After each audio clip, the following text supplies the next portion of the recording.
They say routine can either comfort you or trap you. For me, it was both. Every Thursday afternoon, I stopped at the same corner cafe after class, half out of habit, half because I didn't like going back to an empty apartment too early. The place wasn't much, for tables pressed against the wall, a chalkboard menu that hadn't been updated in months, and the constant hum of an old fridge in the back. But she was always there. Ms. Haruki, though I still wasn't sure if she preferred Ms. or just her first name. To me, she was my teacher, even though I hadn't been in her class for over a year. Literature, senior year. She'd had this way of circling a sentence on the board, pausing, then glancing back at us like she expected someone to see it differently. I used to pretend I didn't notice. Truth was, I noticed everything. At the cafe, she sat by the window, grading papers, a pen tapping in quiet rhythms.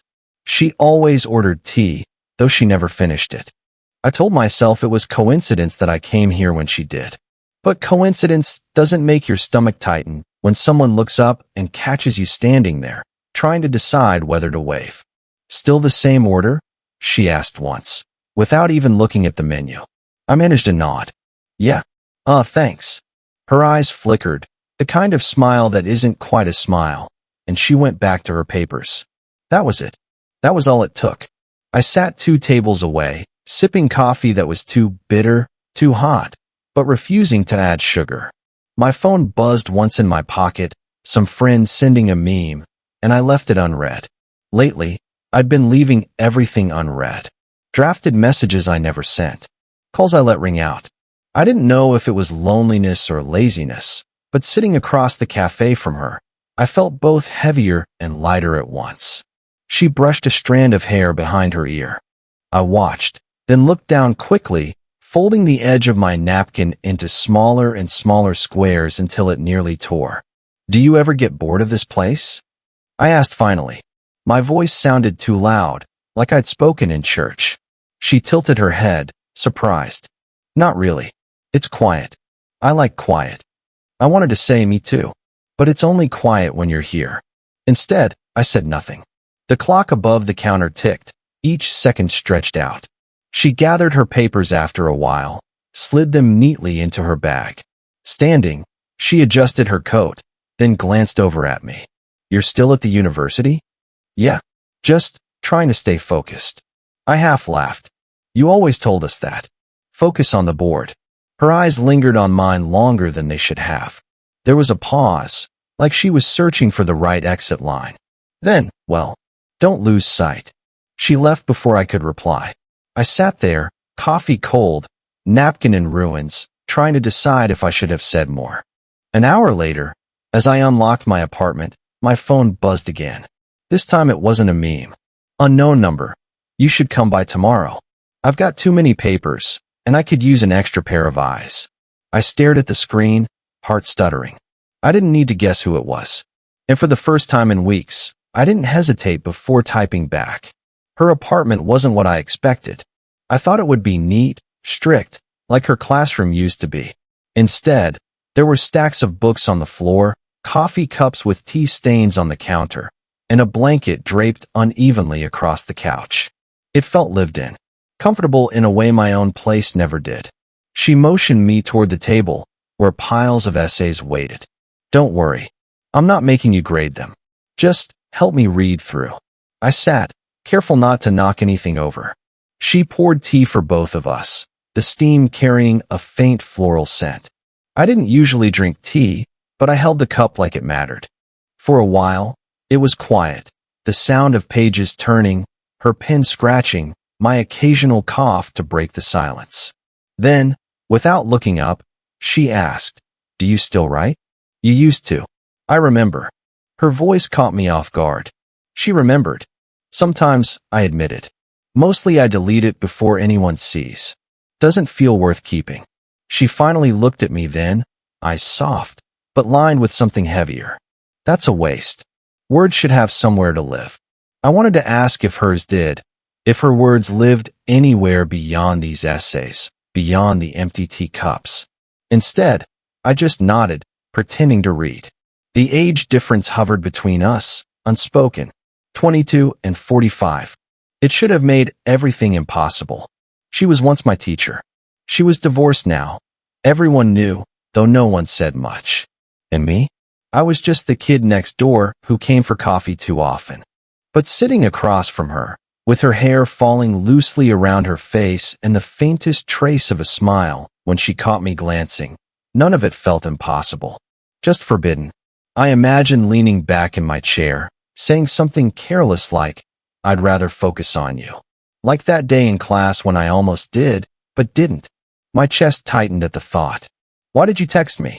I asked finally. Her pen paused mid-mark. She set it down, folded her hands, as though weighing how much truth she could allow. "Because it's quiet here," she said slowly. "Too quiet sometimes." She hesitated. "And you don't look away the way most people do." The room felt smaller, the tea warmer. My pulse louder. I laughed softly, more to ease myself than her. "That's not always a good thing." She smiled then, just a flicker. "Maybe not. But tonight it is." The silence that followed was full, not empty. When I reached for another essay, my hand brushed hers. Just the edge of my fingers against her knuckle. She didn't pull away. She didn't speak either. But she left her hand where it was. I don't know why that moment stayed with me. Maybe because it felt like someone finally saw me. The next week, she wasn't at the cafe.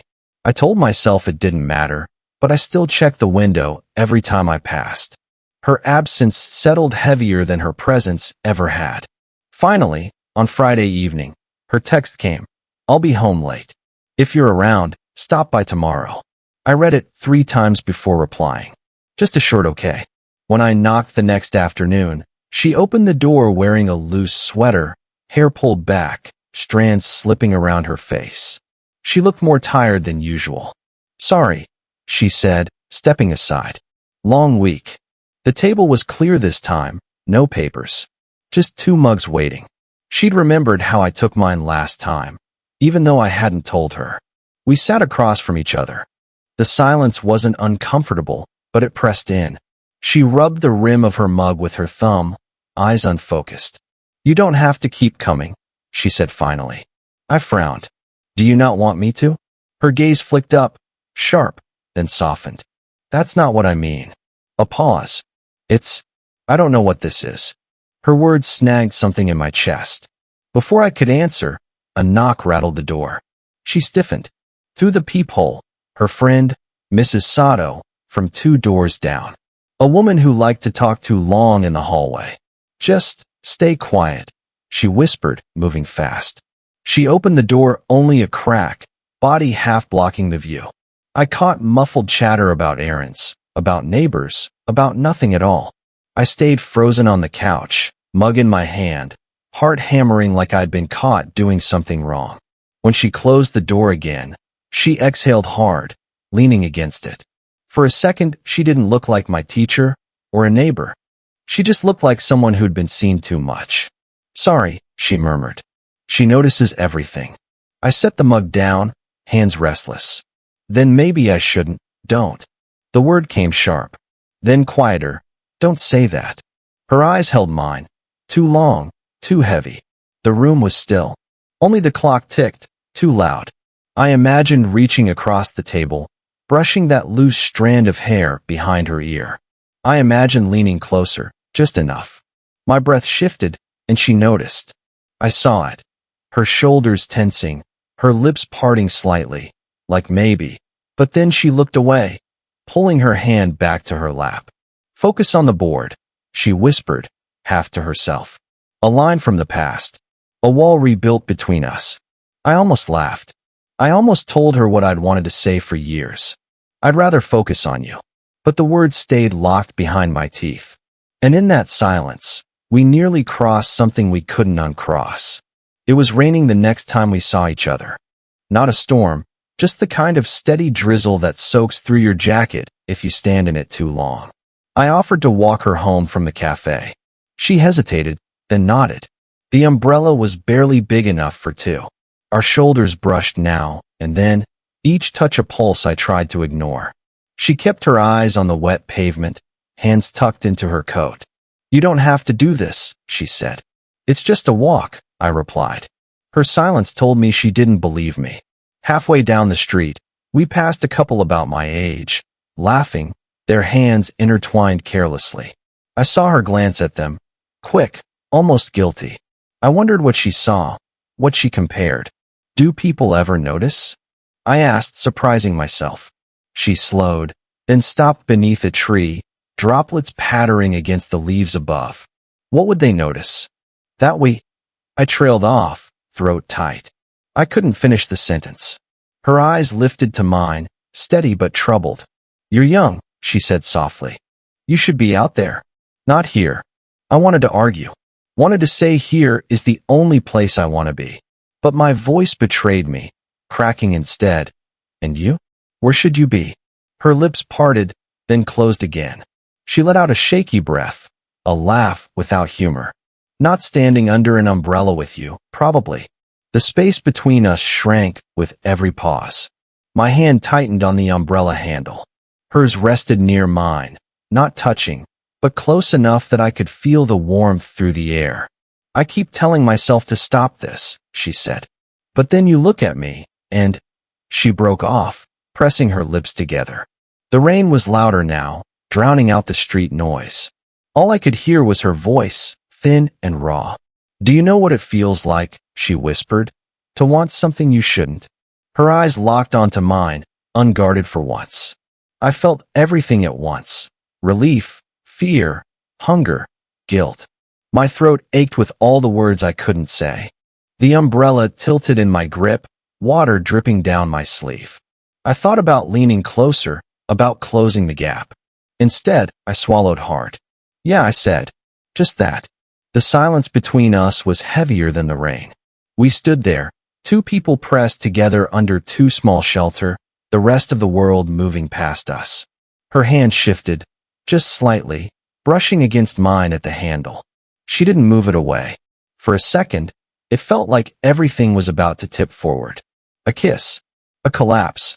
Something neither of us could take back. But she only exhaled, eyes searching mine, and asked the question I couldn't answer. What are we doing? The morning after the rain, I expected her message. Some excuse. Some reassurance. Something to carry the weight of last night forward. But nothing came. 2 days passed. Then 4. The cafe felt emptier without her by the window. I went anyway, half out of pride, half out of stubborn hope. But each time, her seat stayed vacant. By the end of the week, I stopped going too. It was easier to pretend I wasn't waiting. Then, late one evening, I saw her. I'd gone to the corner store for milk, hoodie pulled up, head down. She was outside, just a few steps ahead, standing under the dim yellow glow of a street lamp. She was speaking softly to someone. A man, older, worn-looking, holding a folded umbrella even though the sky was clear. I froze. She laughed at something he said. Not the sharp, quick laugh she gave me when I stumbled over words, but a softer sound, low and familiar. She touched his arm as she said goodbye. Then she turned, saw me standing there. For a moment, her face flickered, surprise, then guilt, then something unreadable. She gave the smallest nod before walking away. I didn't follow. That night, I sat with my phone in hand, typing and deleting. Who was he? Felt too sharp. I missed you at the cafe felt too small. My thumb hovered over the keyboard, then set the phone face down on the table. The next afternoon, she sent a message first. Sorry. Things have been complicated. I stared at the screen, waiting for more. None came. The words meant nothing and everything. Complicated. That was a whole story hidden behind one word. An ex-husband? A friend who wasn't just a friend? A piece of her life I had no right to touch. I typed back. Do you want me to stop coming around? Then deleted it. I typed. I just want to understand. Deleted that too. In the end, I sent nothing. The apartment felt colder than usual that night. The fridge hummed too loud. The clock ticked too slow. I tried to read, tried to write, but every line blurred into the same thought. She was laughing with someone else. I didn't feel heartbroken. I felt paused, like life forgot to finish the sentence. Her chair at the cafe stayed empty. So did mine. It was late when I finally knocked on her door. I hadn't planned it. My hands were still cold from the night air, my hair damp from walking too fast. I half expected her not to answer. But she did. She looked tired, sweater sleeves pulled over her hands, hair loose, a pair of glasses slipping down her nose. She blinked at me, as though deciding whether to let me in. Then, without a word, she stepped aside. The apartment was darker than usual. Only the kitchen light was on, a low hum filling the silence. She poured water into a kettle, not asking why I was there. I stood in the doorway, shifting on my feet. Finally, I said it. I saw you. With him. The kettle clicked on. She didn't turn around. My ex-husband. Her voice was flat, but her shoulders curved inward, like the words weighed too much. I wasn't sure if you'd say anything, she added. I swallowed hard. I wasn't sure if I should. The kettle began to rumble, steam rising. She rested her hands on the counter. You're young, she said softly. And I'm. She stopped, shook her head. This is already too much. I took a step closer. It doesn't feel like too much. That made her turn, finally. Her eyes met mine, raw and unguarded. You think it doesn't. But I know what it costs. The kettle whistled, sharp and shrill. She switched it off quickly, the silence after somehow louder. I don't want to be another mistake in your 20s, she whispered. Her words hit harder than I expected. Not cruel, not cold, just afraid. I moved closer until I was standing in the doorway of the kitchen. You're not a mistake. My voice cracked on the last word. For a long moment, neither of us spoke. She leaned back against the counter, arms crossed tight. I thought she'd tell me to leave. I almost turned before she did. Then, barely audible. Do you know how long it's been since someone really looked at me? Her words landed between us, fragile. I didn't answer. I couldn't. Instead, I reached out, hesitant, clumsy, and brushed her sleeve, just once. Her arm stayed tense, but she didn't move away. Her lips parted, like she might say something else. Instead, she just breathed out, eyes closing for half a second. When she opened them again, she gave the smallest nod. Okay. That was all. No declarations. No promises. Just that single word, carrying more weight than either of us could say out loud. And in the quiet of her kitchen, with the kettle cooling behind us, it was enough. Time didn't change everything all at once. It moved the way rain does down glass, slow, uneven, but steady. We didn't rush into anything. There were days, weeks even, when we barely saw each other. She graded papers. I worked late shifts. Sometimes I stopped at the cafe and found her seat empty. Sometimes she went without asking if I'd be there. But slowly, the absence felt less sharp. The spaces between us started to fill, not with drama, but with ordinary things. One Saturday morning, I found myself on her doorstep at 8:47 a.m. sharp, carrying 2 coffees. She raised an eyebrow when she opened the door. You still drink it black? I asked. She smiled faintly. And you still hate it. Maybe I like suffering. She laughed, that quick, sharp laugh I'd missed. I stayed, and we sat on her couch, mugs warming our hands. We didn't need to say why I came, or why she let me in. Sometimes we took walks in the evening. Sometimes I helped her carry groceries. Once, we sat on the bench near the library, and she leaned her head back, eyes closed, breathing like the world had finally stopped pressing down on her. I didn't touch her, not then. I just sat close enough that our shoulders brushed, and it was enough. The closeness became part of the routine. No one asked questions. We didn't explain. And little by little, I noticed things. The way she always left her tea half finished. The way she folded receipts into neat squares. The way her eyes softened when she caught me watching her. It wasn't perfect. She had her silences. I had mine. Sometimes I wondered if she'd wake one day and decide it wasn't worth the risk. Sometimes she looked at me like she wondered the same. But then there were nights when I walked her home, umbrella tilting too small above us, shoulders pressed together like they had been that first time in the rain. Nights when she reached for my hand without thinking. And those nights made the questions feel lighter. I think about something she said once, about being seen. Maybe that's what this became. Not grand love. Not a story worth headlines. Just two people who saw each other and kept showing up anyway. The last time we sat in the cafe together, she left her tea untouched again. I teased her about it. She only smiled and pushed the cup toward me. "Finish it for me," she said. And I did. I don't know why that small thing stayed with me. Maybe because it meant she trusted me with what she couldn't finish. Sparkles, did this story stay with you? What kind of quiet, real love stories do you want to hear next?